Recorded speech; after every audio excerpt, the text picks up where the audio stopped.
Último programa de la semana, arrancamos 12:08. Antes de presentar a los que nos acompañan el día de hoy, agradezco a María Bonita por vestirme todos los días y pueden encontrar a María Bonita en las redes sociales. Presento, como todas las noches, a quien me acompaña siempre, Benjamín Livieres, periodista y analista político. Buenas noches, Benja. Hola, Carmen. Buenas noches a la audiencia y a las personas, compañeros que nos acompañan en la fecha.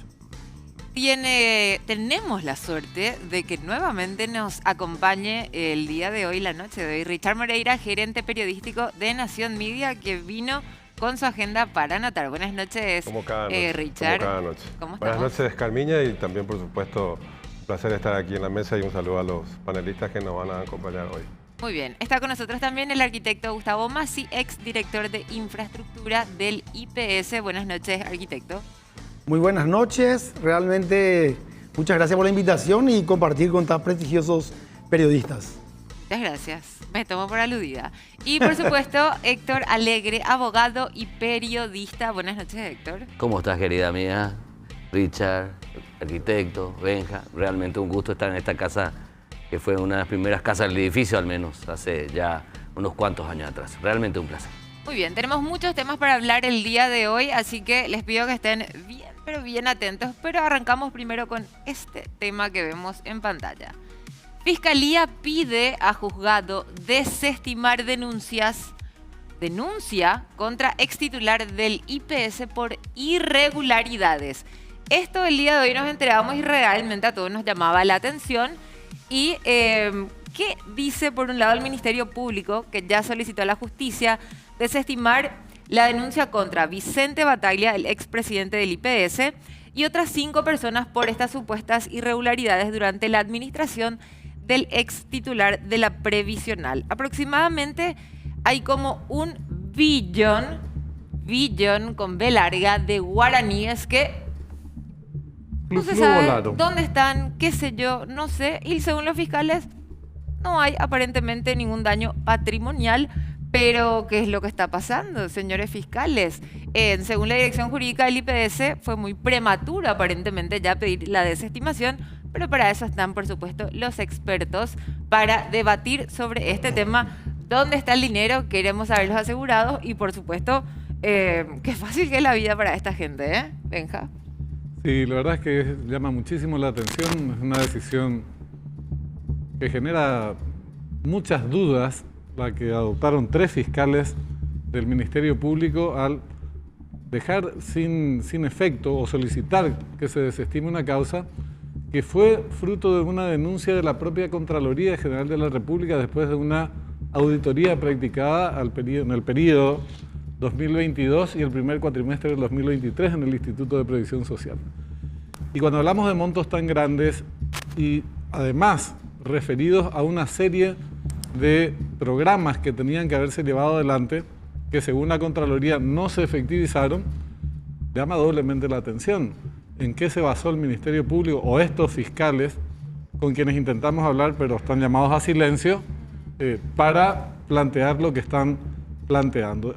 El contenido o la conclusión de que esta causa se desestime, que el juez dé curso a la petición de estos fiscales, sería el blanqueo, por lo menos en esta causa, que es una causa importante, de Bataglia y los consejeros que estaban con él cuando él ejercía la presidencia de la previsional. Sí, según los fiscales no se configuran los tipos penales, por eso que piden la desestimación, si bien esto ya está a cargo del juez, si es que lo va a desestimar o no.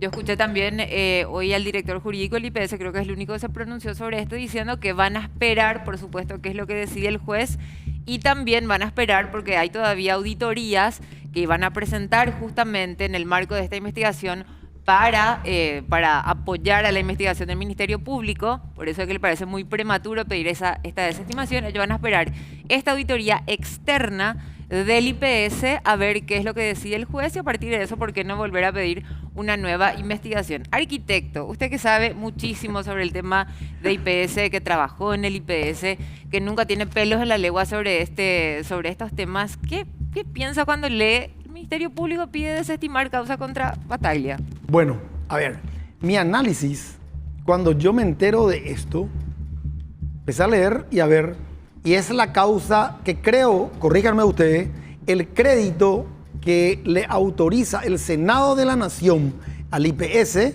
para el pago a las farmacéuticas. Sí. Este es el punto de esta desestimación. Yo me pregunto una cosa. IPS tiene una auditoría interna, IPS tiene un director jurídico. Yo no sé qué le pasaron y qué no le pasaron a la Fiscalía de documentos sobre el uso de esos fondos. Porque si yo saco un crédito, por decirte, de 100 y es para el pago a la farmacéutica, los 100 le tengo que pagar a la farmacéutica. No sé si se configuró esto dentro de esa línea para poder decir, no puedo, o sea, los fondos fueron bien utilizados. Entonces no configura una causa penal. Ahora, yo tengo muchos temas para contarle a la Fiscalía o decir públicamente de los temas que yo no sé si la institución les llegó a pasar a la Fiscalía para su investigación en el marco de los usos de los fondos fiduciarios y cómo se utilizaron esos fondos fiduciarios. Porque yo conozco muy bien, fue una de las causas de mi renuncia. Cuidado con eso. Yo conozco muy bien y sé lo que hizo la presidencia del doctor Benigno López, la presidencia del doctor Armando Rodríguez, el doctor Huetich y el doctor Bataglia. Por eso, yo puedo hablar de ese tema, de este tema en particular, hasta ahí. ¿Cumplió realmente el IPS con los papeles que acrediten esta desestimación? Estamos hablando de 1,6 billones para ser exactos, ¿verdad? Sí. Aproximadamente entre 180 y 190 millones de dólares. Un informe de la Contraloría donde Es un informe de una Contraloría y yo me está pregunto muy bien si especificado todo. si este volumen o esta cantidad de dinero es la que no tenía una suerte de respaldo, en muchos casos no documental incluso, entonces... No tiene. Y justamente estoy diciendo eso, o sea, Tiene. si gran parte de del reclamo que hace o el reproche que hace la Contraloría no está sustentado precisamente en documentación, entonces algo grave está pasando. Pero la Fiscalía, a ver si me permiten, la Fiscalía dice, pues estuve leyendo antes y ahora, la Fiscalía dice que no hay hecho atípico. O sea, para la Fiscalía el hecho que... No hay denuncia lesión de confianza. No hay lesión de confianza, no hay daño patrimonial también dice. El IPS no sufrió daño patrimonial. Ahora yo quiero saber, porque habla la Fiscalía en su dictamen, que la Fiscalía dice de que de acuerdo a los documentos, quiero saber, estos fiscales se constituyeron al IPS, se constituyeron a la Dirección de Transporte del IPS, se constituyeron a los lugares donde tendrían que haber estado los bienes o materiales que tendrían que haber sido adquiridos por este 1 billón de guaraníes. Estos 3 fiscales, con todo respeto, incluso uno de ellos es un ex compañero mío del colegio, fueron hasta el IPS, o sea, porque yo veo todo el escrito, pero no veo... A ver, la Fiscalía debe actuar objetivamente. Si la Fiscalía dice, te voy a imputar, tiene que decir, te imputo por esto, por A, B, C, D, por estas pruebas. Y en contrario sensu, si la Fiscalía dice, no te voy a imputar o no imputo, en su obligación de trabajar objetivamente, tiene que decir, no imputo por esto y por esto. Yo no veo eso. Una línea de su explicación. Claro, por eso quiero... Eso es lo complicado de entender. Tengo dos consultas. Primero para Héctor Alegre, aprovechando que es periodista y abogado, y después también para el arquitecto que dijo algo que me parece que es importante puntualizar. ¿Qué añadieron los fiscales? Voy a leer textual. Al no contar con información suficiente respecto a una afectación negativa al patrimonio del IPS, como podría ser el aumento injustificado del pasivo del ente, en este caso, no puede considerarse que se cuente con información relevante en el ámbito penal, ya que en el contexto de una hipótesis de delitos de índole patrimonial, el daño patrimonial no debe poder determinarse de una manera cierta y concreta. Esto en castellano sería, no encontramos papeles donde figuren que estas personas hayan incurrido en En Que algún no tipo de esté, delito. que no Pero esté perfecto, esta plata, ¿verdad? quiero saber. Pero ¿y dónde está entonces? ¿Dónde si están ellos eran entonces? los O administradores. sea, la Contraloría ¿o no? dice, espera un poco, acá falta 1 billón de guaraníes, dice la Contraloría. O sea, palabra más y palabra menos, la Contraloría dice, che, papi, disculpen mi léxico no jurídico, mi rey querido, IPS, mi rey, Fiscalía, acá falta 1 billón de guaraníes.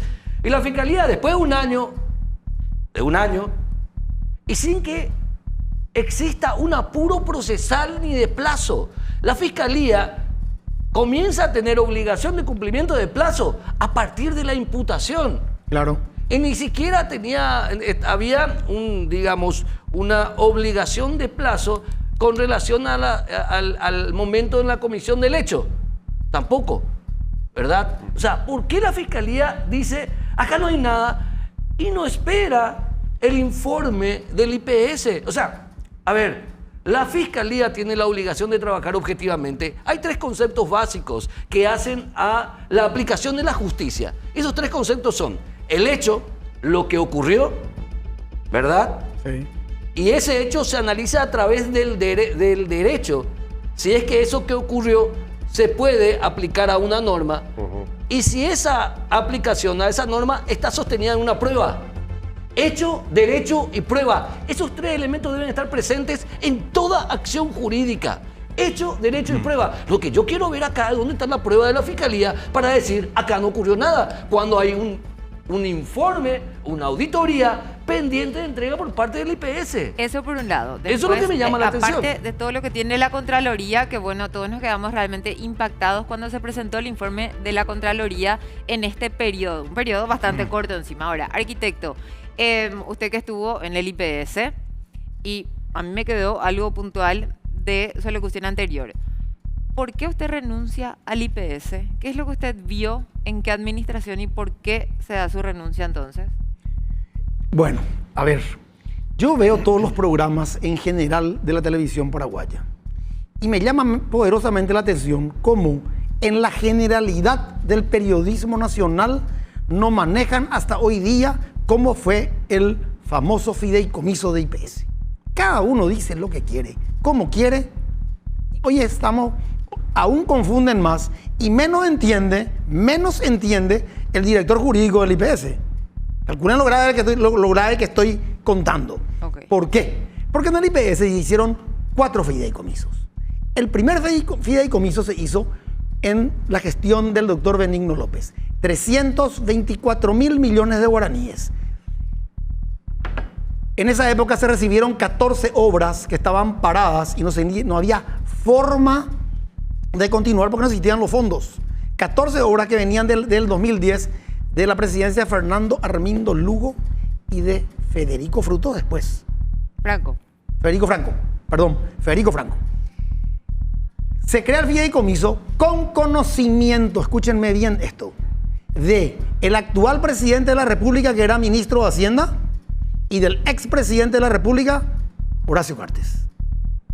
Porque se trabajó en forma conjunta y se le informó al presidente cómo iba a ser el fideicomiso, en donde el fondo de jubilatorio le prestaba al fondo de salud y el fondo de salud le devolvían 10 o 20 años, creo, a una tasa de inflación más 1, que era mucho más de lo que estaban pagando los bancos al sector jubilatorio. ¿Eso se puede hacer y es correcto?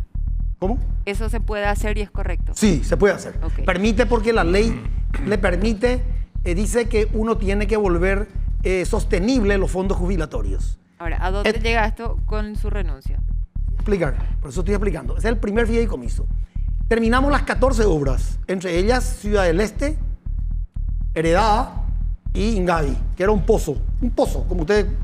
Imagínense un pozo de 100 metros por 80 metros. Un gran pozo de 6 metros de profundidad. Espectacular. Eso fue lo que heredamos. Y se terminó en tiempo récord. Y en la gestión, en la presidencia del presidente Horacio Cartes. Por eso digo, con conocimiento. Luego vino la presidencia de Armando Rodríguez. Y se sale el segundo fideicomiso. ¿Por qué? Para más obras. Continuamos con las obras. Acá en uno de los informes, en una de las cosas leo, de que hay obras que no se hicieron. Mentira, todas las obras se hicieron. Es más, incluyen la obra de Pedro Juan Caballero. Esa es una obra, calculen ustedes, en la historia de IPS, en la historia del IPS, no existe ningún director de infraestructura que haya rescindido 7 obras. 7 obras. Rescisión de contrato de 7 obras. Y de las 7 obras que yo solicité, y con informe previo al presidente de la República, porque todo yo le informaba con el presidente de la institución, me lleva al Tribunal de Cuentas, que fue la obra de Pedro Juan Caballero, que fue la obra más problemática, pero se terminó la obra. Y así hicimos San Pedro de Licuamandiyú y un montón de obras. 2.800 camas hemos hecho en esa gestión. Luego vino este personaje de Andrés Huetich, y ahí empieza el baile. Se amplía el fondo jubilado, se sale otro fideicomiso. ¿Y dónde está el error? ¿Dónde está el punto que no logran entender, nadie logra entender? Se empezaron a llamar a obras de mantenimiento, siendo que tenían que ser, porque eran obras nuevas, y le ponían un título, mantenimiento de plantas de oxígeno. No existía la planta de oxígeno. Todo tenía que venir a través de la Dirección de Infraestructura. Yo le advertí de eso y le dije, cuidado con lo que estás haciendo, porque esto te va a comprometer. A Huetich. A Huetich. Ahora, si me permitía, arquitecto, cuando pueda, quiero volver a lo que dice la Contraloría, porque nos estamos perdiendo en lo que dice la Contraloría, arquitecto, Que es el mis tema queridos colegas. fundamental, ¿cierto? Lo que dijo la Contraloría es lo siguiente, si me permiten, voy a leer gran parte. Dice, Sí, porque es bastante largo. bastante largo, 1.122 millones de guaraníes en 25 obras que contaban con actas de recepción definitivas, pero seguían como obras de ejecución. 14.380 millones de guaraníes en obras que fueron cargadas dobles como un estado de ejecución. 1.432 millones de guaraníes es la diferencia entre las obras certificadas y las realizadas en el Hospital Ingavi. O sea, hay una diferencia entre lo que existe y no existe. Eso está diciendo el informe de la Contraloría. 42.000 millones de guaraníes en 9.355 bienes desaparecidos en hospitales. Estamos hablando de bienes desaparecidos que le pertenecen a los asegurados del IPS. Correcto. 4.650 millones de guaraníes en bienes no pudieron ser ubicados. 24.000 millones de guaraníes de equipos del CREM que no son utilizados. Y así largo, yo quiero preguntarme lo siguiente. Los fiscales, con todo respeto y con todo aprecio incluso, porque a ellos los conozco y son incluso colegas y amigos, ellos fueron al Hospital Ingavi Sí. a controlar. No, los fiscales no, lo de Contraloría. No, yo me refiero a los fiscales. Claro, Los es que- fiscales son los que desestiman. Fueron al Hospital Ingavi, fueron a preguntar dónde están las obras que fueron cargadas dobles, por qué hay doble obra. Y eso es lo que queríamos consultarle a alguno de los fiscales, Eso es pero lo que me como refiero. dijo Benja, no. A mí no- lo que me Agregaron indigna, a- si me no sé si permiten, quisieron. y les dejo, a mí lo que No, me indigna adelante. es lo siguiente, que nos quieren vender muchas veces cuando salen estos temas con tecnicismo, nos quieren dorar la píldora. Y hay gente que se ha vuelto millonaria, se caga de la risa de nosotros. Y salen después a blanqueárseles. No digo que el caso Bataglia, no sé. A mí lo que me da rabia, en serio, es que la Fiscalía debe actuar con objetividad, con elementos de cargo y de descargo. Pero cuando desestima, debe explicar por qué concretamente, no con la explicación teórica que explican en un documento que parece Claro. un tratado de derecho penal. Eso es lo que me molesta y me enerva realmente. ¿Me permite un descargo? Arquitecto, Por sí. favor. En base a lo que estaba diciendo Héctor, o sea que yo leí el informe de la Contraloría del tema Ingavi, Sí. que para sacarse el cinto y meterle un cintarazo. Porque Bueno. yo te voy a contar, todas las obras se hicieron. Ahí no existe ni una obra en mi gestión, aclaro. Yo me fui en el 2020 y la obra estaba culminada en mi gestión. Y lo que yo firmé, yo soy responsable y yo puedo hablar. Esa obra se terminó bien y como corresponde y de acuerdo a los contratos existentes. Por eso estoy diciendo, y ellos se fueron y hicieron un informe que no encontraban jabalina, porque jabalina es un tema de instalación eléctrica, un montón de historias que cuando yo leí me causó mucha gracia, porque todo estaba. existía nada que lo que no había. Pero Gustavo, esta es Este es de una un periodo, evaluación sí. financiera que hace que hizo la Contraloría de varias reparticiones públicas, y en el caso del IPS empiezan a saltar una serie de irregularidades, y más precisamente a partir de esas irregularidades detectadas en el IPS, la Contraloría hace una auditoría de fiscalización especial inmediata, un nombre raro, técnico, que es el periodo 2023 y el primer cuatrimestre del 2024. Ah, no, yo ahí no. ¿verdad? 22 y el primero del 2023. 2022 22 y y 23. primer Sí. cuatrimestre del 2023. Y ahí se detecta, fíjense lo grave que es este tema, porque el Contralor General de la República dice que este es el caso más emblemático de gestión de la Contraloría General.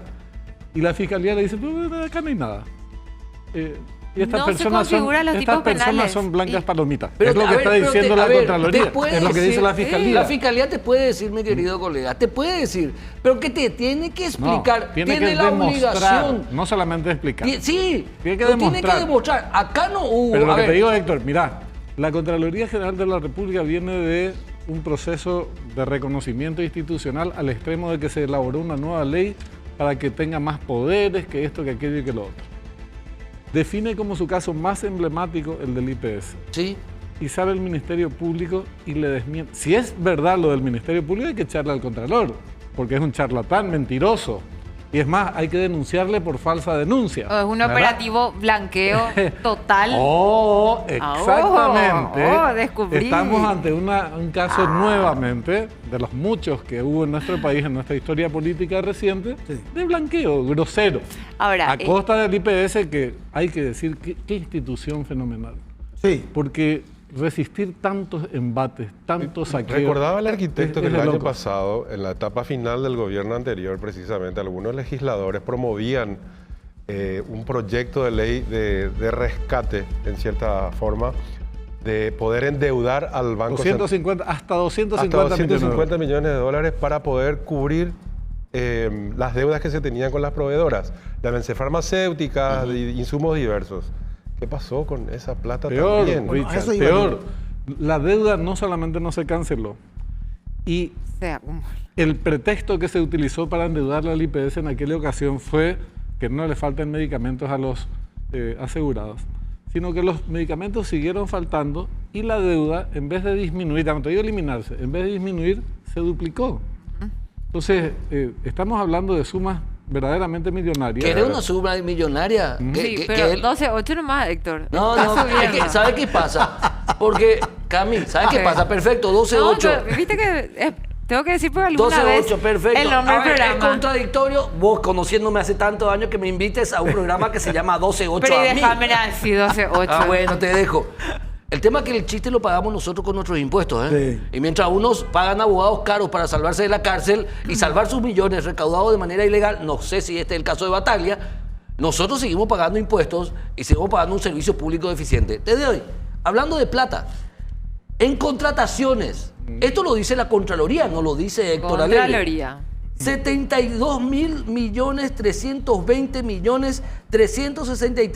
72.320.363.844 millones de guaraníes en contratación de servicios de limpieza e higienización Ah. para las distintas dependencias del IPS. Se realizaron sin sustento de estimación de precios y sin contar con los fondos. Es un informe lapidario, se calificó entonces como lapidario. Y el problema es cómo se afecta a los asegurados al Instituto de Previsión Social. Y la carga que tiene la administración. Aquella deuda contraída que recuerda Richard es con base en los fondos de salud. Así mismo. Se paga con los fondos de salud, Sí. disminuyéndole a los fondos de salud parte de su presupuesto para poder pagar después esa deuda. Eso significa que el servicio de salud que brinda el IPS se ve resentido a causa de las arranca deudas cada que se año. vayan Claro. contratando. Ya en vez de mejorar su performance, el servicio que está brindando, se perjudica más. En un momento en que las necesidades de salud Sí. del programa de salud de la previsional es mayor porque va creciendo, la cantidad de asegurados va Sí. creciendo y sin embargo los recursos que se destinan a la salud, al programa de salud, los fondos de salud del IPS son menores porque tiene que empezar a cubrir deudas. Y no se detuvo ahí, ¿eh? Después vinieron otras y otras operaciones financieras que se siguen haciendo con base en los fondos de salud. ¿Quiere un ejemplo más de operaciones financieras con la plata de los asegurados del IPS? ¿Quiere un ejemplo más? Un ratito. Sí. Antes, Sí. estamos en comunicación vía Zoom con la doctora Jorgelina Gómez. Ella es jefa del Departamento de Dictamen y Contratos del IPS. ¿Qué tal, doctora? Buenas noches y gracias por atendernos. Muy buenas noches, Carmina. Muchas buenas noches también a los panelistas que están ahí en el canal y a la teleaudiencia. Bueno, doctora, no sé si desde qué momento más o menos está siguiendo el debate que estamos llevando a cabo con respecto a lo que el día de hoy pidió el Ministerio Público con respecto a la gestión del expresidente del IPS, Battaglia, de directamente desestimar la denuncia porque aparentemente no se configuran los tipos penales, esto según la Fiscalía, y si puede opinar también al respecto.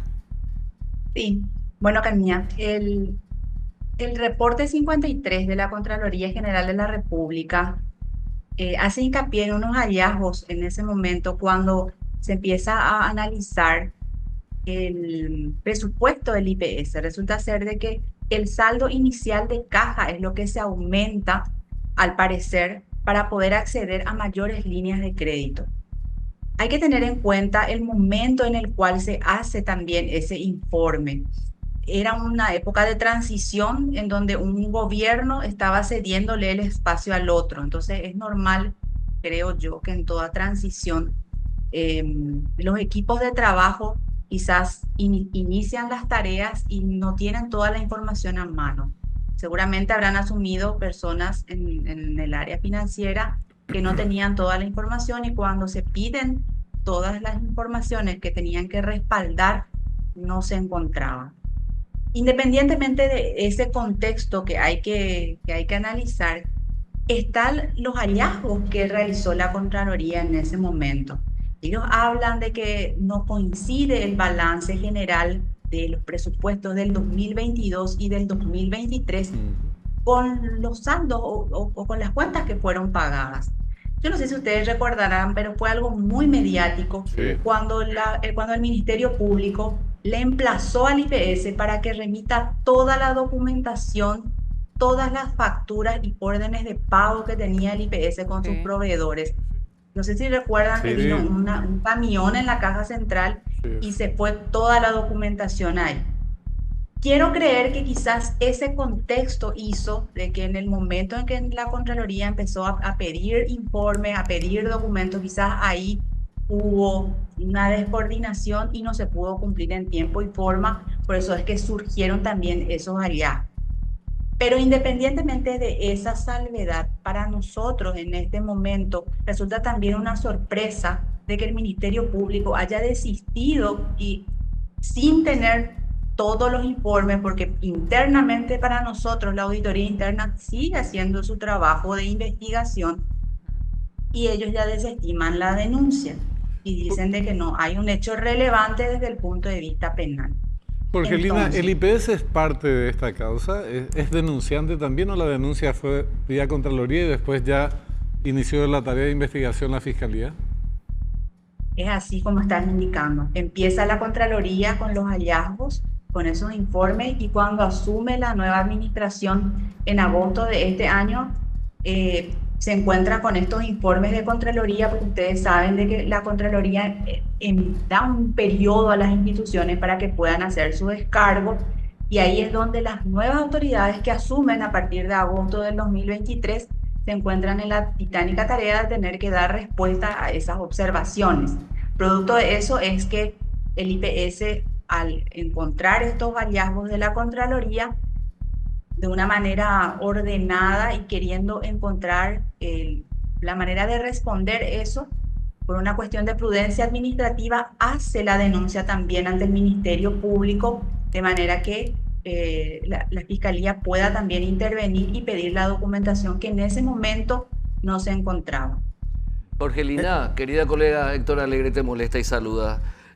Jorgelina, la Fiscalía dice que en base a testimonios desestima, en base a pruebas no dice prueba, en base a elementos recolectados.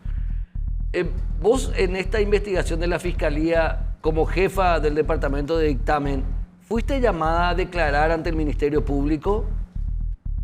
No. ¿Algún- No, porque yo... Sí, perdón. En calidad de testigo, obviamente. No, ¿Algún- en calidad de testigo no, porque yo entiendo de que toda la parte documental tiene que ver del área de la gerencia administrativa y financiera. Perfecto. Como hablan de testimonio, ¿estás enterada si alguien, el presidente, algún miembro del Consejo de Administración, alguien del IPS fue llamado por los fiscales de esta actual administración para exponer la postura del IPS? No, no tengo conocimiento de eso. No hay Durante la registro, investigación. perdón, no hay Cuando se registro pide la no desestimación. hay registro en la investigación o en la carpeta fiscal que hoy desestima la Fiscalía de la declaración de alguien de la administración actual del IPS.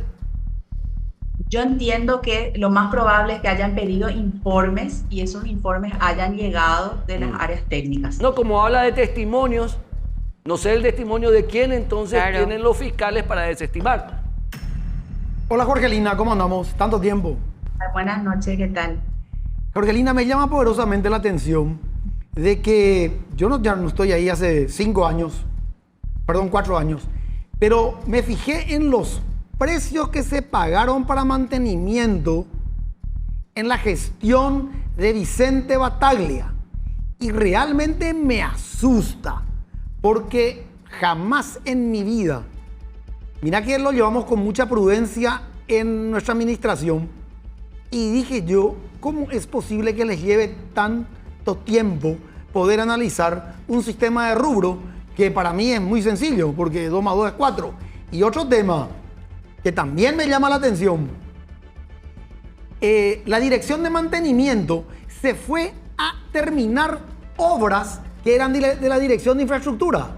Otra locura más en la administración de Vicente Battaglia. Eso sí está penado. Por eso yo no entiendo si la auditoría interna del IPS logró configurar eso para poder pasarle a la Fiscalía. Bueno, ahí estamos mezclando los tándem, Arqui, ¿sabes por qué? Porque resulta ser de que para la línea de crédito sindicada, o sea, si recordarás, en ese periodo entre 2022 y 2023, era con las empresas farmacéuticas. La Sí. deuda era con los proveedores de insumos y medicamentos del IPS. Quizás también habrán entrado proveedores de otros rubros. Desconozco y no quiero ser irresponsable en decir eso. Pero el principal acreedor en ese momento del IPS, cuando se crea esta figura de la línea de crédito sindicada a través de la ley Samaniego, como comúnmente se la denomina, era justamente para poder oxigenar al Fondo de Enfermedad y Maternidad por las excesivas deudas que tenía con sus proveedores. Y es tanto lo que el IPS mueve en tema de compras públicas que no podíamos acceder a una línea de crédito de un solo banco. Tenían que únicamente juntarse varios bancos para poder sumar entre todos ese monto que se tenía que pagar a los proveedores. Entonces, quizás Arqui exista, pero desconozco, no quiero ser irresponsable y decirte de que hay también cosas de mantenimiento en esos pagos. Es una consulta más técnica al área financiera quienes tendríamos que hacerle. Pero sí, desde el punto de vista de la normativa, te puedo decir de que con ese crédito de la línea sindicada, ¿qué es lo que pasó? Y cuál es la principal irregularidad que encuentra la Contraloría en ese informe 53, es que para acceder a una mayor línea de crédito, se aumentó el flujo de caja que tenía disponible el IPS en su presupuesto del 2022 y del 2023. Entonces, cuando vos aumentás tu flujo de caja, podés acceder a una mayor línea de crédito, cuando en realidad los ingresos que vos tenés en concepto de aporte obrero patronal, porque de eso se nutre el IPS, no era ese monto. Entonces, por ahí tiene que ir la línea investigativa y tampoco quiero ser irresponsable y decirles de que ninguna autoridad acudió, ¿verdad? Yo desde el área de dictámenes y contratos lo que manejo es el tema de los informes técnicos y también el análisis que se hace a los contratos en sí. Jorgelina, ¿qué pasa si Bueno, si bien creo que no hay un tiempo estimado para que el juez finalmente desestime la causa o no, pero en el hipotético caso que el juez desestime esta causa, Hay un plazo. ¿Hay un plazo? Sí, hay un plazo. Ah. Hay un plazo. ¿qué haría el IPS una vez que, bueno, terminen su auditoría también que tienen ustedes, que iba a ser parte de esta investigación del Ministerio Público? ¿Qué harían ustedes en ese caso? Bueno, y de pronto yo creo que una de las medidas más urgentes que tiene que tomar la dirección jurídica es solicitar un plazo para que podamos presentar nosotros los informes preliminares que existan del área de auditoría, de los avances que tuvimos, y pedir una reconsideración, porque para nosotros faltan elementos que tienen que ser analizados y el IPS va a accionar con respecto a eso para poder proveer los informes Claro. de las áreas técnicas. ¿A quién se tenía, la fiscalía, a quién tenía que pedir informes, o el dictamen, quién tenía que entregar? ¿Quién tenía que entregar? ¿Tenías que entregar vos? ¿Quién tenía que entregar el dictamen a la fiscalía? El dictamen de la auditoría que están haciendo ahora. ¿Quién tenía que entregar? ¿Le pidió a alguien la fiscalía? Ese análisis de la auditoría interna no está concluido. No está concluido. Pero Ahí ustedes falta avisaron, todavía. ustedes le avisaron como IPS, el Ministerio Público. ¿Están al tanto? Esperen un rato, no hagan esto, no se apuren, falta un dictamen. Formalmente eso avisaron, presentaron algún tipo de documento, algún requerimiento, No, ellos pidieron están ser al parte. tanto, yo sé que ellos están al tanto y Sí. me imagino que también lo sabe Jorgelina.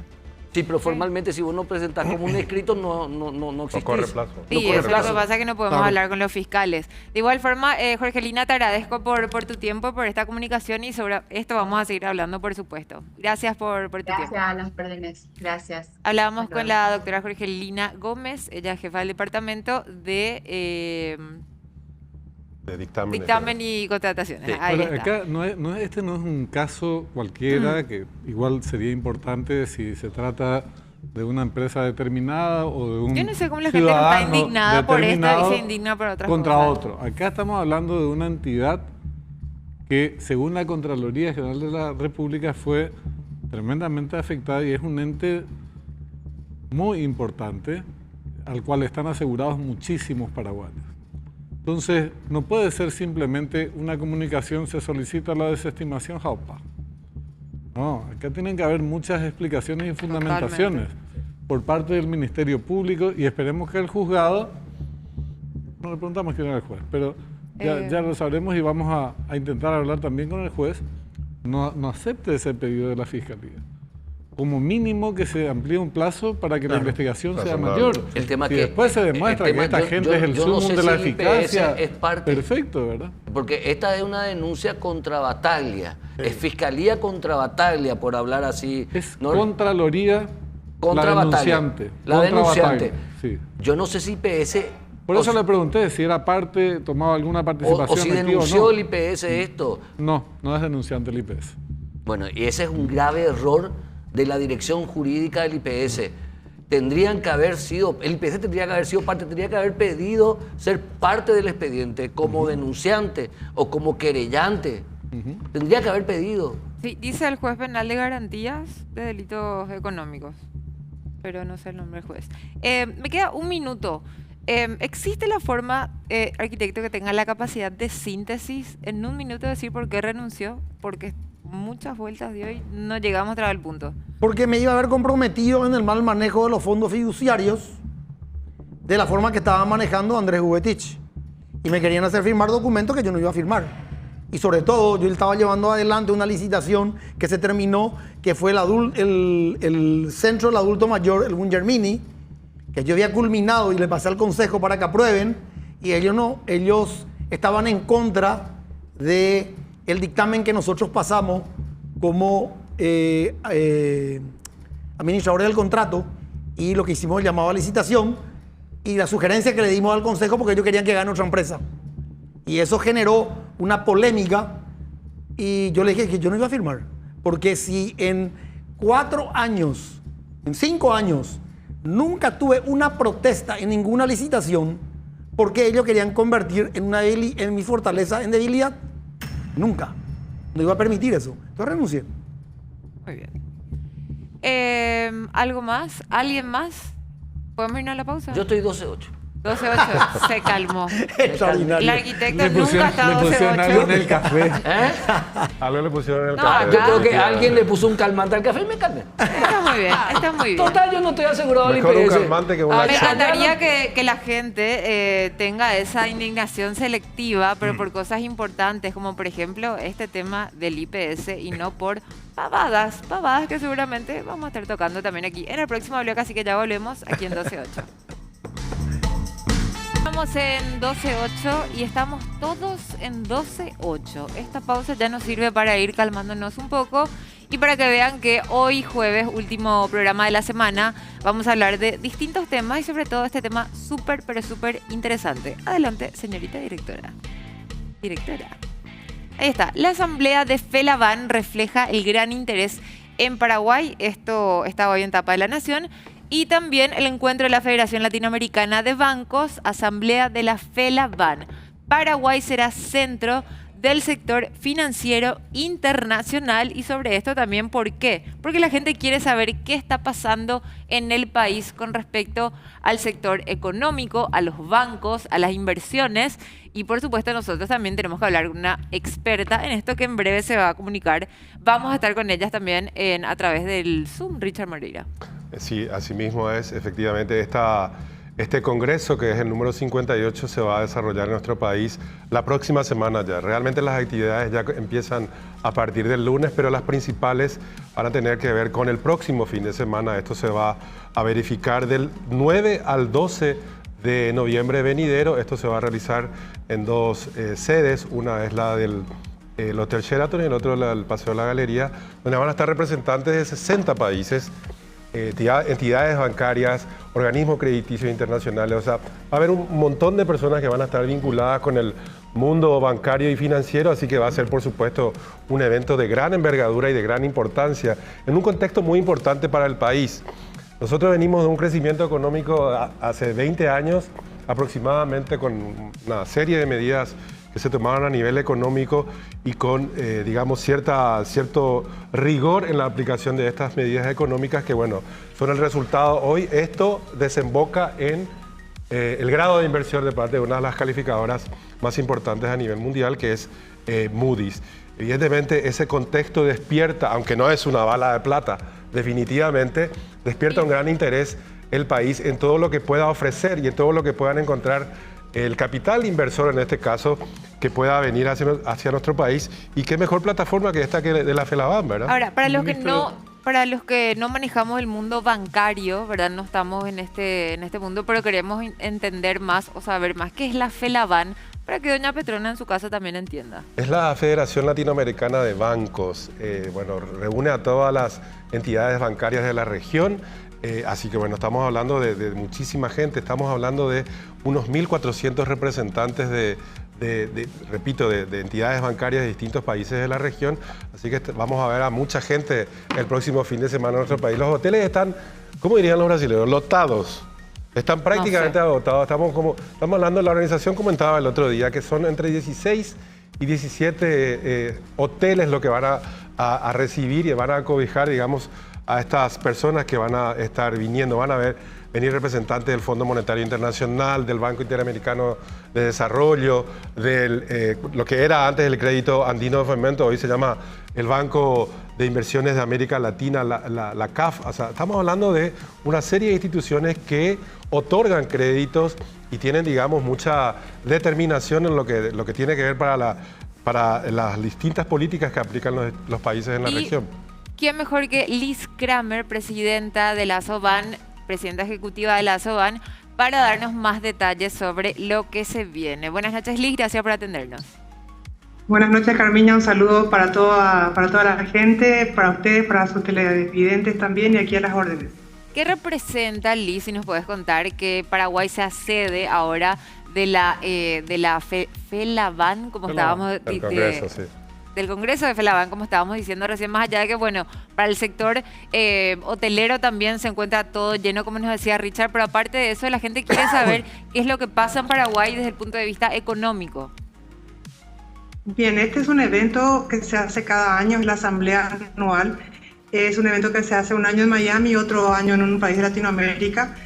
Paraguay logró traer de vuelta a este evento después de 30 años. Después de 30 años vuelve la FELABAN a Paraguay y es un evento realmente muy importante del mundo financiero, y en esta edición en particular se suma el hecho de que invitamos a que la Federación Internacional de Bancos también haga aquí su asamblea estatutaria. Entonces es la Federación Latinoamericana de Bancos y la Federación Internacional de Bancos, con lo cual hay representantes de todos los continentes.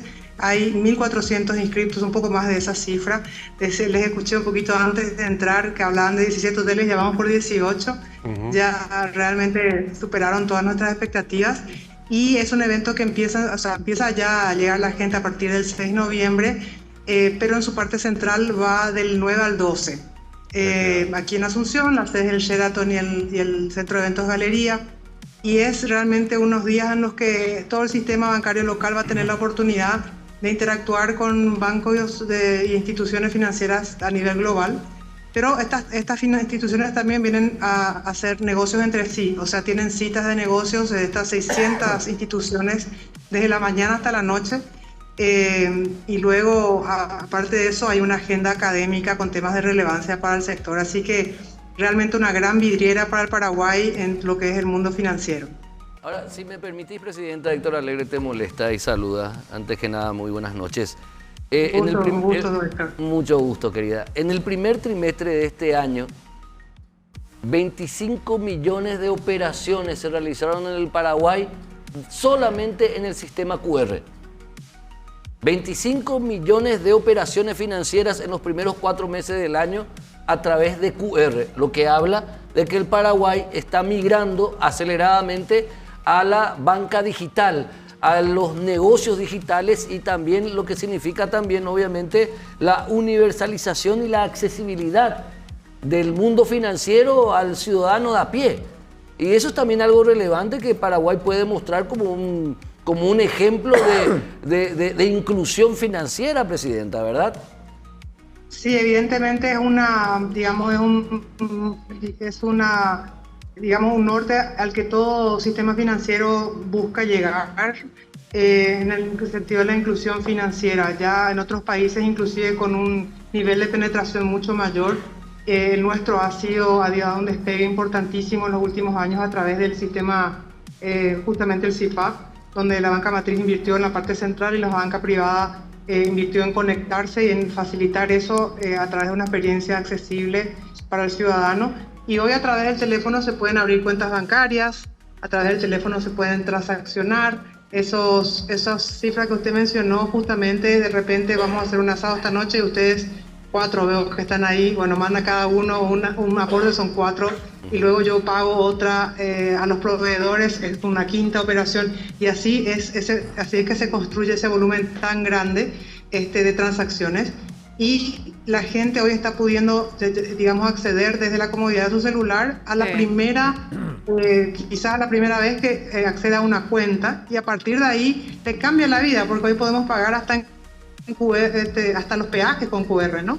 Eso hace que también la trazabilidad, la transparencia vaya siendo, digamos, una norma mucho más extendida a partir de que la gente transacciona dentro del sistema formal.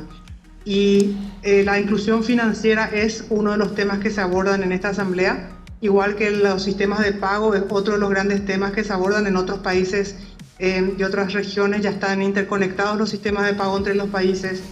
Vamos a abordar también temas de ciberseguridad, de prevención de fraudes. Ay, qué genial. Se van a abordar también temas, como ya dije, de inclusión financiera, y también temas de tendencias que afectan a las líneas de crédito internacional, que son tendencias ambientales, sociales, de gobernanza. Así que, digamos, el evento tiene todos los condimentos para abarcar el interés de estos participantes, y, por supuesto, es una gran cita de ruedas, o sea, a través de las ruedas de negocio, que es como el ancla principal del evento. Benja. No, sobre esto último justamente le quería preguntar a Liz, en materia desde la ASOBAN, desde los bancos que operan en el sistema paraguayo, ¿qué objetivos tienen de cara a esta asamblea de FELABAN?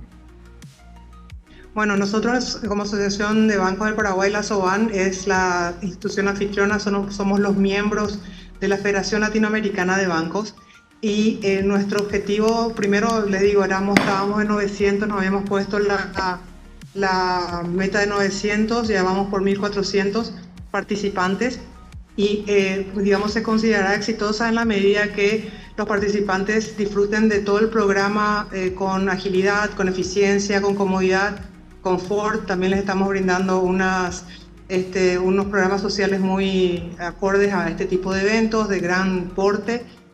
También van a tener oportunidad de conocer un poco más de Paraguay a través de ciertos tours.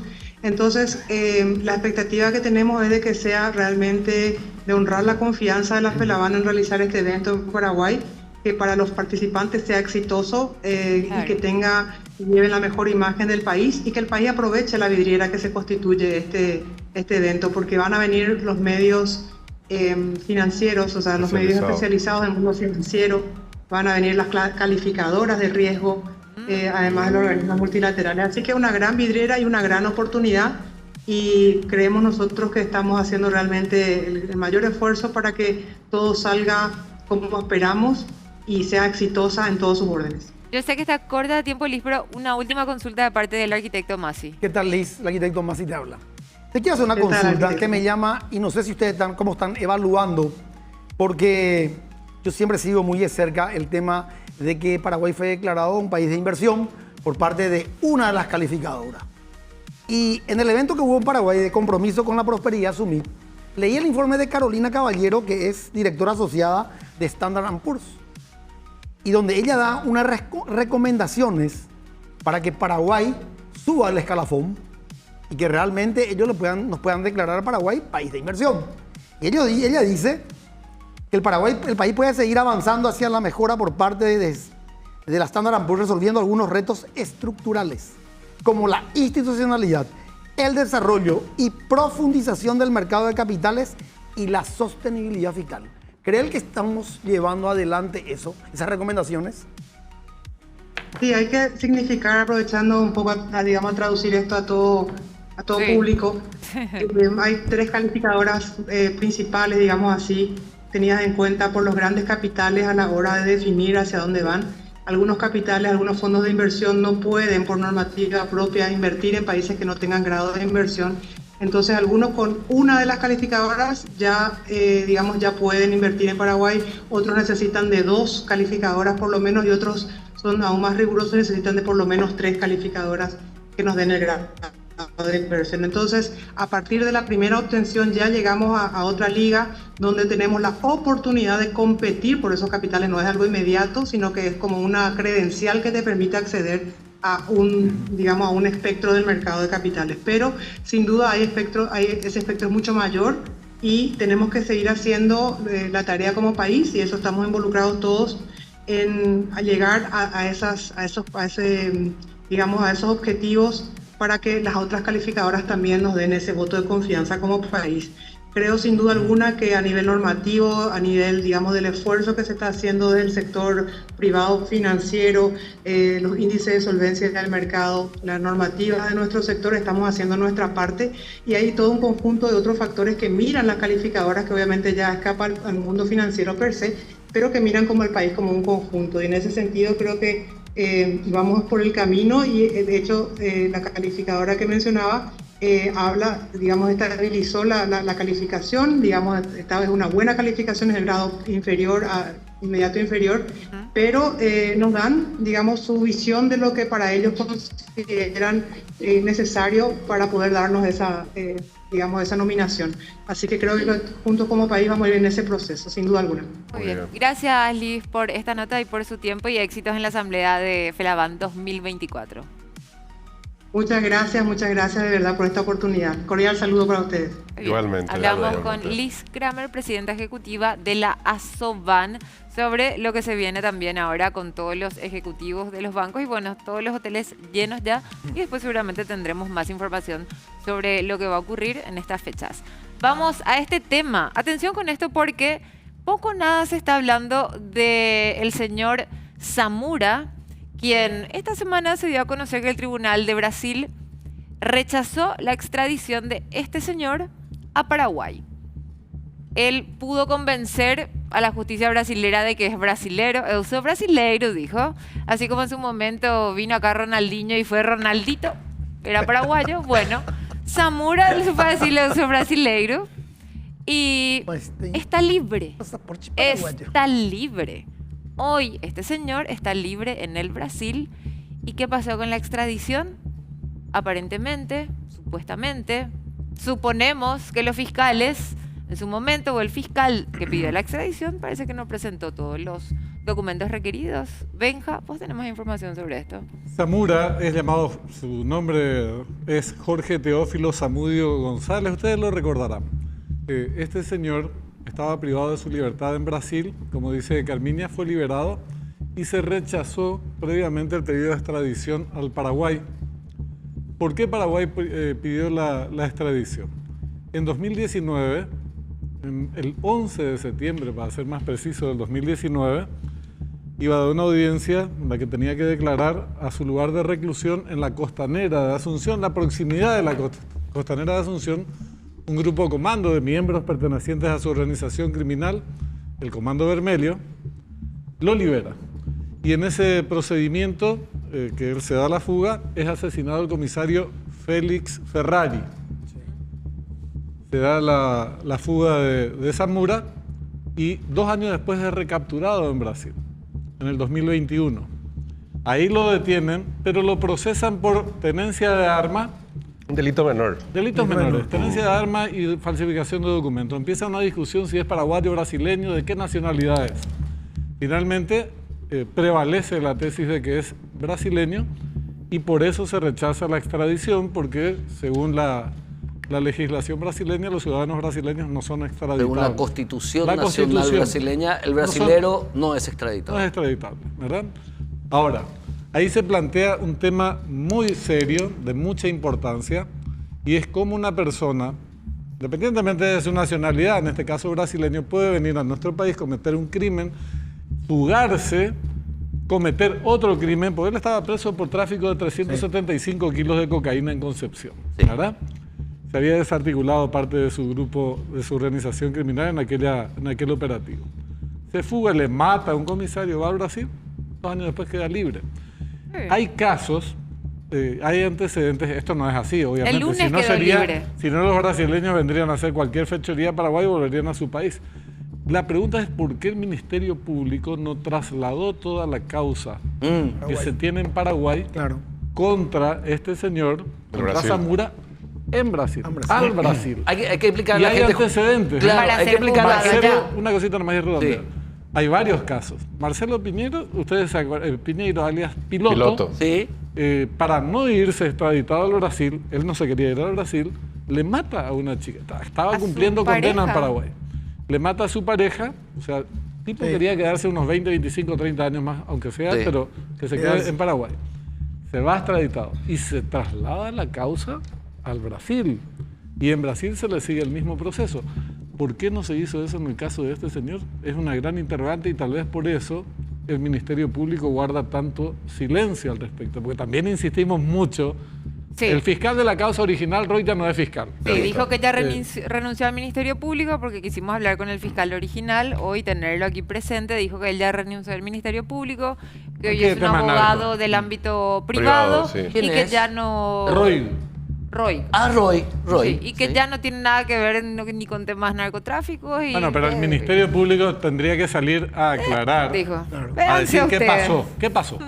¿Por qué está libre un criminal narcotraficante tiene que hablar asesino? El nuevo fiscal general adjunto de Asuntos Internacionales. El mismo. Manuel Doldán. Sí. Manuel Doldán participó mucho en este procedimiento inicialmente, ¿verdad? Ahora es fiscal adjunto, no sabemos, entendemos que sigue atendiendo las cuestiones internacionales, pero la Fiscalía General, cuando se trata de estos procedimientos, es una cuestión de Estado. De tener el más sentido estricto de la palabra. Le mataron a un policía. Mataron a un comisario. Mataron a un comisario. Se fugó un preso, una persona privada de libertad, que estaba siendo trasladado. Tenía una expectativa de condena bastante alta por el caso por el cual estaba peligrosísimo. En esa fuga, mata a un comisario, a un policía. Ya llegó al Brasil, convenció a Eusebio Brasileiro. Eusebio Brasileiro. El lunes fue liberado. El mismo día que el Tribunal Supremo de Brasil comunica al Paraguay, Que se va rechaza a la favela, extradición. rechaza la extradición.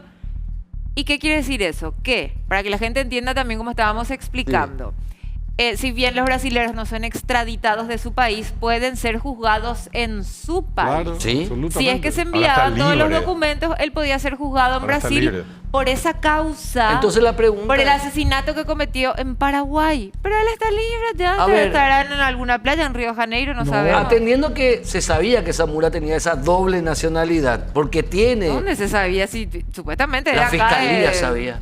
La fiscalía sabía. La fiscalía no puede desconocer. Acá si no es paraguayo nomás y No. se fue a... Permítanme leer, A porque ver. apuntando a lo que vos Sí. señalás.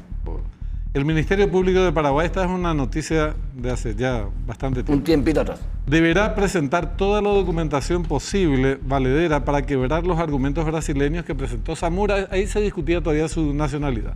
Ah. Doldán, fiscal Manuel Doldán, subrayó que la acción se presentará en dos contextos. Primero, con la documentación de su nacionalidad paraguaya, pero en caso de que esto resulte débil, vamos a solicitar su prisión para su juzgamiento allá, trayendo como antecedente los casos de Flavia Acosta, Wilson Acosta y Marcelo Piñeiro, alias Piloto. ¿Sí? La pregunta es, ¿qué pasó con eso? ¿Lo hicieron o no? Claro, ¿y por qué del lunes a hoy jueves ¿Hay Ya un está libre. silencio? silencio absoluto? No habla la Y está libre. fiscalía. ¿Quién le comió la lengua al ratón? Están todos musarela. ¿Por qué Le no habla mataron ningún a un fiscal? Comisario. jefe policial, a un comisario le mataron. Cobardemente para más, porque lo matan a traición. A traición lo matan.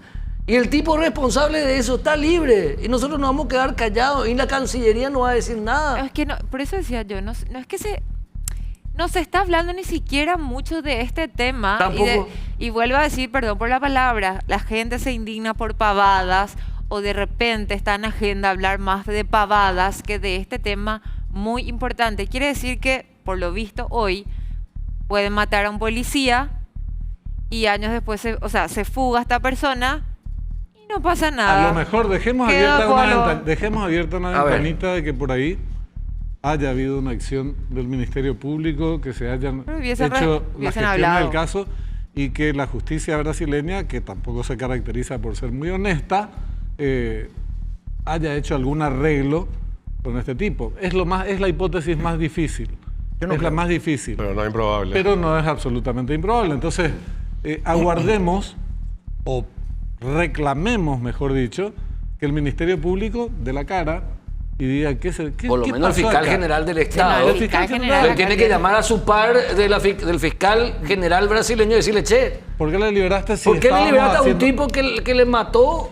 Bueno, pero eso sí, el Ministerio Público hizo las gestiones pertinentes y trasladó el caso de Paraguay al Brasil.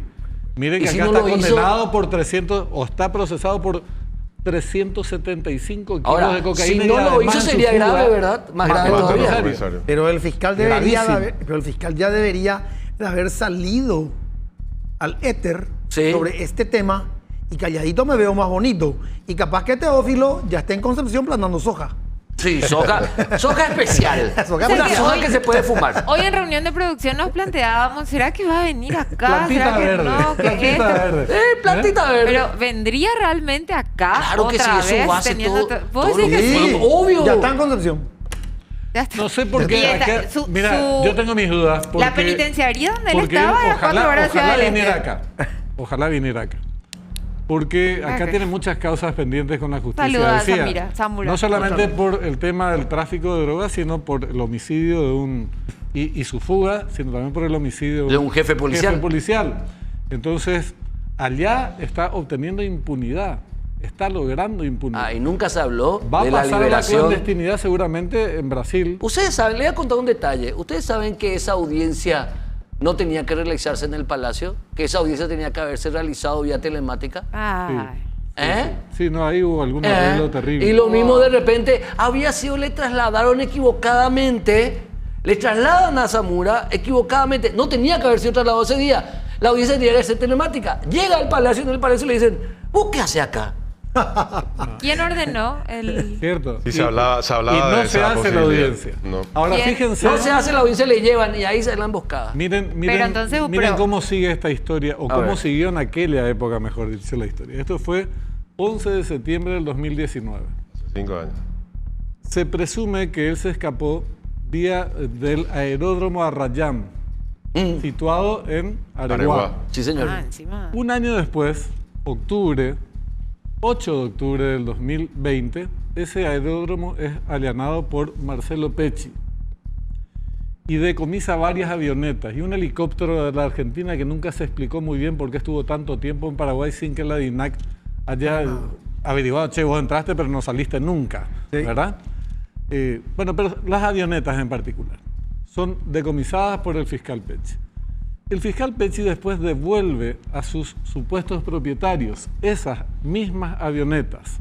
Estamos hablando de octubre del 2020. Sí, señor. A instancias de la DEA y de la Senat. ¿Y por qué? Porque en su momento fue objeto de cuestionamiento Pecci por este motivo. Por devolver las avionetas. En realidad le plantaron dispositivos como para determinar o sea, hacerle un seguimiento a estas avionetas que después esa información es utilizada en el marco de ultranza para caerle a Miguel Ángel Isfrán, alias Tío Rico, a quien en realidad pertenecían todas esas avionetas, solo que estaban Hay otros nombres. bajo, claro, el título estaba Están todos compuesto a nombre. conectados. Entonces es una historia Muy larga.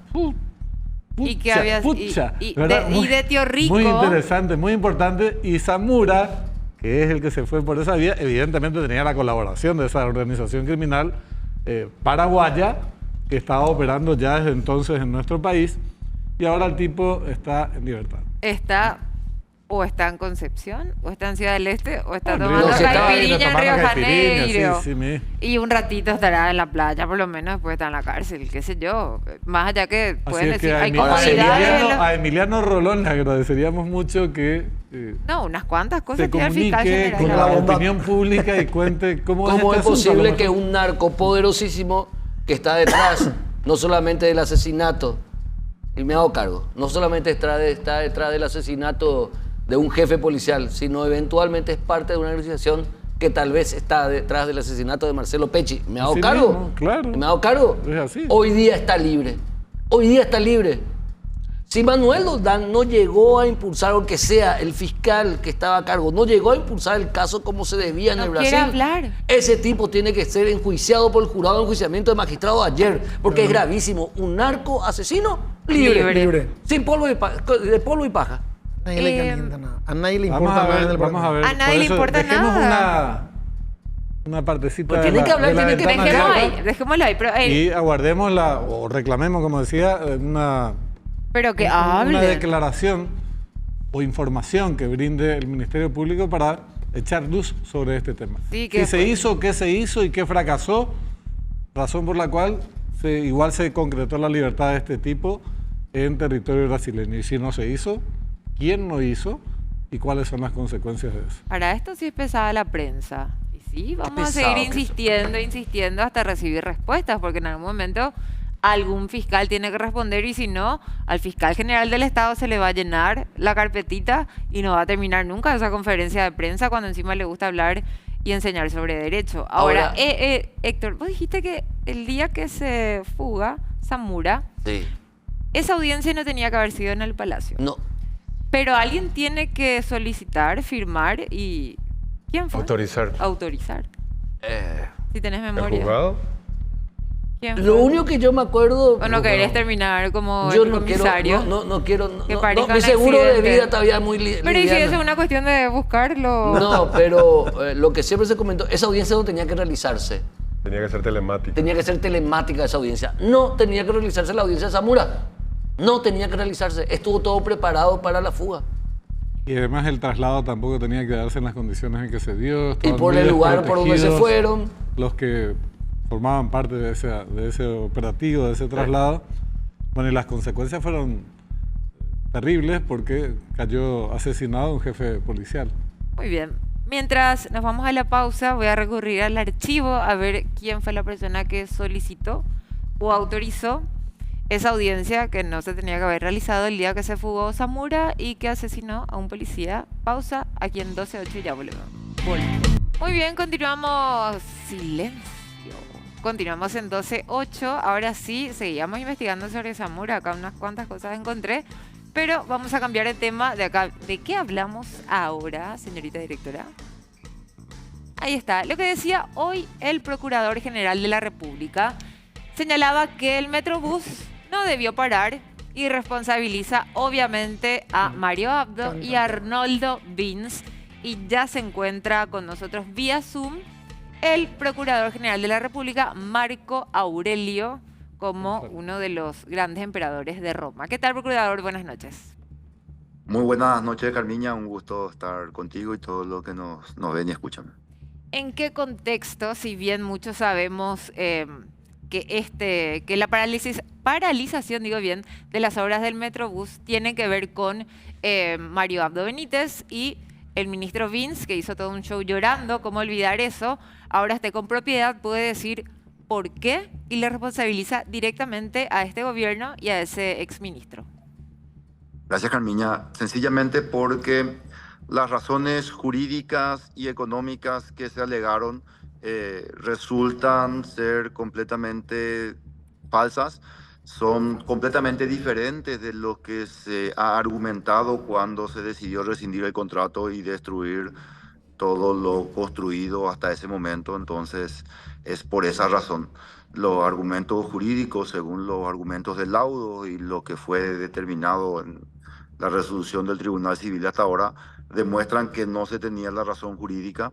En un análisis económico, básicamente se hizo gastar al Estado casi la mitad de lo que se tenía comprometido para terminar las obras, algo cercano a los 19 millones de dólares, dependiendo del tipo de cambio que se utilice, y tomando en cuenta lo que faltaba.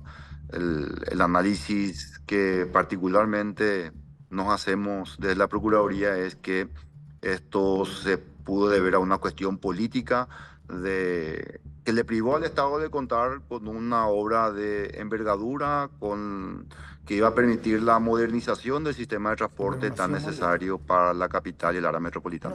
No solamente eso, Procurador, también, además digamos, el perjuicio para cientos o miles de personas que utilizan el transporte público en el área metropolitana, probablemente el daño que tenía que pagar el Estado paraguayo, el perjuicio que iba a tener ascendía, bueno, con los últimos intereses casi 19 millones de dólares. Realmente es un perjuicio grande y bueno, hay dos artífices de esta situación, Procurador, y eso quedó demostrado con lo determinado en este laudo, ¿no? Así es. De no anularse parcialmente el laudo, íbamos a terminar pagando el costo que faltaba pagar para terminar finalmente la obra. Correcto. Y se pudo anular finalmente el laudo por los errores que cometieron los árbitros al momento de juzgar, porque no utilizaron la legislación paraguaya. Entonces, jurídicamente pudimos defender el dinero de los contribuyentes de una considerada mala decisión política y estratégica. A propósito de eso, Marco Aurelio, quiero nomás ahondar en algo que escuché que señalabas en el medio colega Unicanal ayer, que la batalla legal continúa. Es cierto, nos salvamos ahora de pagar un poquito más de 16 millones de dólares, pero el MOPC, según este laudo, y entiendo también que el tribunal reconoce, tiene que devolver 2,6 millones o 2,8 millones de dólares. ¿Esta batalla legal que ustedes están continuando ahora implicaría incluso que esa condena se revierta y que no se pague finalmente esa suma? ¿O cuál es la estrategia ahora, doctor? Hay dos cosas que yo creo ya no pueden variar. Okay. Una es que nosotros tengamos que pagar 2.600.000 dólares a la empresa Mota Engil en concepto de pagos retenidos. Es decir, el porcentaje que se descontaba de cada factura y que había que reembolsar a la constructora una vez terminado el contrato si es que no había incumplimientos ni desperfectos como señaló el tribunal arbitral. Y por otro lado es el monto de 629 millones de guaraníes que tiene que pagar Mota Engil al MOPC. Esas dos cosas ya están firmes. Eventualmente, la empresa Mota Engil todavía podría plantear una acción de inconstitucionalidad, que si es que prospera para ellos, lo que va a determinar es que vuelva a otro tribunal de Apelaciones de la capital para que entienda del asunto. Según manejamos, esas probabilidades son muy remotas. Por otro lado, la empresa Mota Angel ha anunciado a través de algunas redes que podría plantear otro arbitraje de inversiones donde podría cuestionar la ligereza con la que se desenvolvió el Estado, es decir, ese sería otro daño que nos pudiera ocasionar la rescisión irracional, Sí. entendemos, del contrato del Metrobús. Sí, arquitecto. Permiso, doctor. El arquitecto Gustavo Massi te saluda. Doctor, yo conozco bastante el tema del Metrobús. Y a ver, este es un hijo que nació mal. Primero, no tenían proyecto ejecutivo. Se hizo el lanzamiento de la obra. No estaba liberada cierta franja de dominio. La franja técnica. Por la franja técnica. Y se hizo la obra, que generó un montón de perjuicios para muchos frentistas. Eso no le da derecho a el gobierno que llegó a suspender la obra. En eso estoy de acuerdo contigo, plenamente de acuerdo. Pero acá hubieron muchas irregularidades desde el inicio de este llamado, y estoy hablando como constructor, te aclaro, que el que paga el pato y el pato de la boda es la empresa, porque a la empresa se le llama para construir un elemento. Y ese elemento entrega el Ministerio de Obras Públicas, que en su momento tenía que haber entregado todos los planos conforme a obra, cosa que no se hizo, porque se encontraron con miles de sorpresas. O sea, seguía muy de cerca el tema de la obra. Por eso que a mí siempre me llama la atención cómo siempre se hablan con medias verdades, ¿verdad? Hubieron muchos responsables en esta obra. Y hoy la actual ministra no quiere tocar el tema del Metrobús, que como usted recién bien lo dijo, es una solución para el sistema de transporte de la gente. O sea, en ese caso, el ministro Vince tenía que ver la forma de solucionar algunas inconsistencias y Claro, continuar con tenía la, que- o sea, sí. obviamente continuar la gestión. Claro. O sea, fue como un revanchismo político, como se dice, doctor, el famoso capricho de un gobierno de no continuar con esta obra para decir, no, esto yo suspendí, esto para no darle el crédito a otros. O sea, eso sería. Yo creo que si no encontramos otros argumentos para responderle nomás al arquitecto Massi, Massi. lo que estamos haciendo, Massi, perdón, con la obra de Confepasa, nos estamos abocando a hacer los estudios previos para saber qué es lo que hay que expropiar y qué no, eventualmente si es que llega a prosperar lo del tren de cercanías. Ahora, con lo del Metrobús no hubo ese estudio previo, pero se determinó también que por fuera del contrato se le daba un encargo a la empresa para que negocie y contacte con eventualmente los propietarios a quienes habría que expropiar, y ese costo corría por cuenta del Ministerio de Obras Públicas con base en su presupuesto aprobado por el Congreso. Básicamente esa fue la mecánica Sí. que se utilizó en ese proyecto. Ahora, doctor Marco Aurelio González, Héctor Alegre te saluda. ¿Cómo estás, querido colega? Amén de eso, dentro de este lado arbitral, dentro de este debate, paralelamente a responsabilidades políticas, ¿era un proyecto o no inviable de seguir desarrollándose cuando el mismo arquitecto Massi, que es arquitecto y sabe de estas cuestiones, se sostenía de que había problemas en el diseño original? Justamente la señora ministra Claudia Centurión, que era la directora ejecutiva de ese proyecto. Claudia Centurión tiene la responsabilidad en Metrobús, pero también tiene la responsabilidad del éxito que hoy día es la bioceánica. Claudia Centurión es la misma persona encargada en ese momento, en el gobierno de Cartes, de la creación del concepto de Metrobús y de la creación del concepto de la bioceánica. En uno le salió mal, porque se hablaba de errores de proyectos. ¿Cómo continuar el proyecto cuando había errores materiales en el diseño? No se previó justamente el conducto técnico, la apropiación técnica, no se previeron otros elementos. Pero, Héctor, Sí. yo creo que acá estamos hablando de dos en simultáneo dos cosas. Una con la que tiene que ver el procurador, otra con la que no tiene que ver el Claro, procurador. claro. Entonces, en lo que respecta a este pleito en particular, que el Estado paraguayo obtiene estos resultados que por el momento son satisfactorios, esperemos que se queden, se confirmen en la Corte Suprema de Justicia si hubiera alguna acción de inconstitucionalidad. Yo lo que quería consultarte, Marco Aurelio, es después las acciones penales, si las hubiere, en materia, caen algunas porque hubo también discusiones en ese terreno y procesos que estaban o están en curso, de esa parte no conozco y no sé tampoco cuál sería, si habría algún tipo de participación de parte de la Procuraduría. Gracias, Benjamín, te agradezco. Para responderle más rápidamente a Héctor, a quien saludo y envío un fuerte abrazo, es que en el laudo arbitral sí se discutió eso y quedó determinado que, porque se repartían la responsabilidad entre a quien se imputaba la culpa de haber presentado tarde el proyecto finalmente ejecutivo después de adjudicado. Y ahí hubo idas y vueltas hasta que finalmente el Ministerio de la Pública aprueba. Y lo que faltaba para cerrar, o los problemas administrativos que por lo menos se trataron jurídicamente en el expediente, son los permisos municipales, que si es que se ponían de acuerdo y se cumplían las normativas, se iban a poder eventualmente conseguir esos permisos y habían mesas de trabajo a ese respecto. Y por otro lado se hablaba de frentistas, pero se hablaban de 15 frentistas con quienes faltaban concluir las negociaciones. Para responderle a Benjamín, nosotros hemos entablado una defensa jurídica y vamos a seguir en esa línea. Con esta defensa jurídica hasta ahora le pudimos ahorrar 19 millones de dólares al Estado paraguayo, al dinero de los contribuyentes, y vamos a seguir en esa línea de defensa férrea de los intereses nacionales, usando toda la fuerza que el ordenamiento jurídico nos da para ese efecto.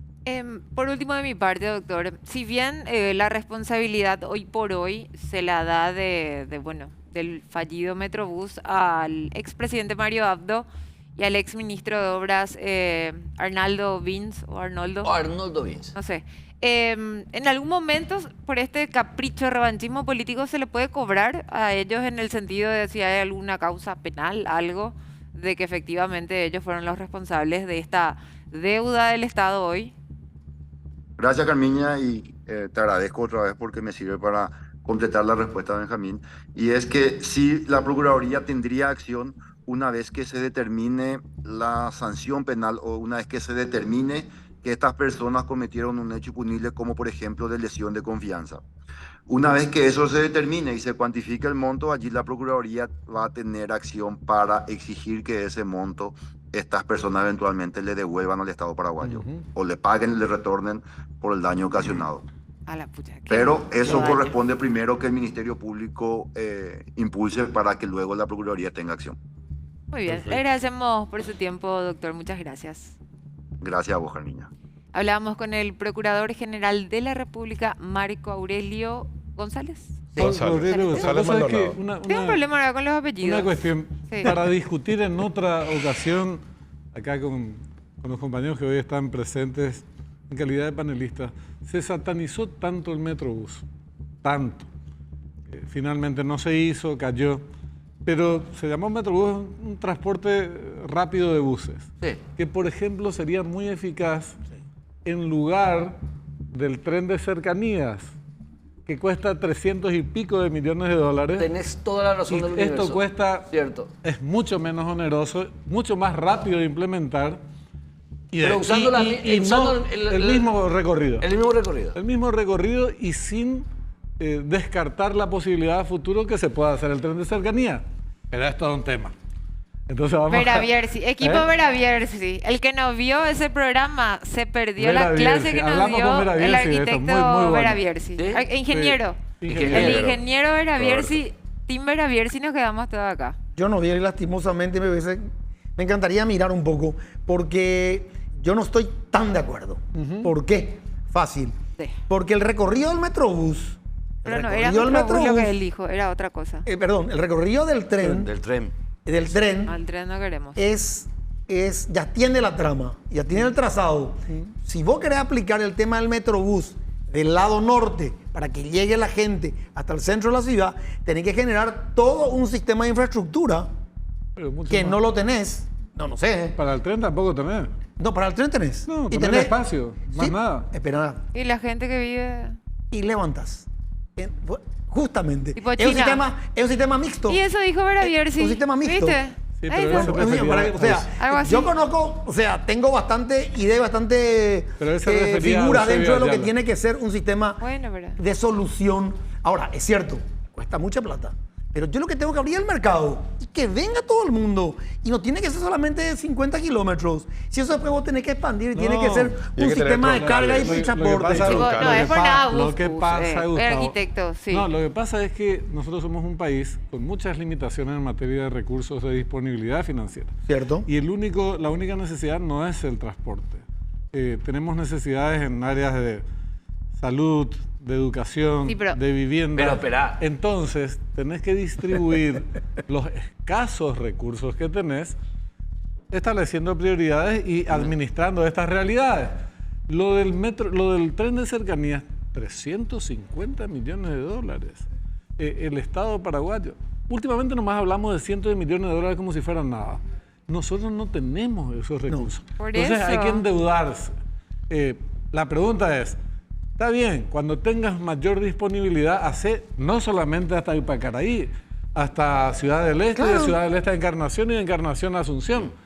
Pero las cosas se van haciendo en función a las prioridades. Les voy a aguar la fiesta, les voy a mojar la torta. Mientras siga los gremios y sus vínculos del transporte público unimodal que hoy conocemos, con tanta fuerza, transversal al gobierno que sea, con vinculación a diputados, senadores, con vinculación a concejales y a intendentes, vamos a seguir sufriendo este sistema de transporte Es de verdad. miércoles. Pero lo que queremos en es- teoría tenemos sí. una ley que está en proceso Curso, sí. y no sabemos nomás en qué estadio se encuentra. No se presentó todavía, No por se cierto. presentó Entonces todavía. no está. Pero ese pero proyecto ese de ley es- teóricamente es apuesta a un sistema multimodal. Correcto. Por lo menos como basamento jurídico. Pero la realidad, como vos señalás, y Sí. esto le planteamos varias veces al viceministro de Transporte, es que tienen que construir lo nuevo con actores viejos que fueron parte del problema. No parte, los principales responsables del problema. Claro, acá Entonces, estamos hablando es un también de es transporte difícil. alternativo. Claro, Ya sabemos el pero- transporte obsoleto público, que no sé cuándo se va a arreglar eso. Pero, Tenemos ¿sabes que qué? cerrar, arquitectos, así que... Un minuto y te digo algo. Nuestro problema de fondo, minuto. ¿saben cuál es? Lo que acabas de decir, los fondos. Y mientras nosotros no abordemos el tema del aumento del impuesto para recaudación y donde el 70-30 se acabe, ¿verdad? Porque hay un 70% de evasión, nosotros no vamos a tener fondos para poder invertir y irnos adelante como país. Punto. Tiempo cumplido, muchísimas gracias. Ahora sí llegamos al final de 12-8. Hemos sobrevivido a una semana más.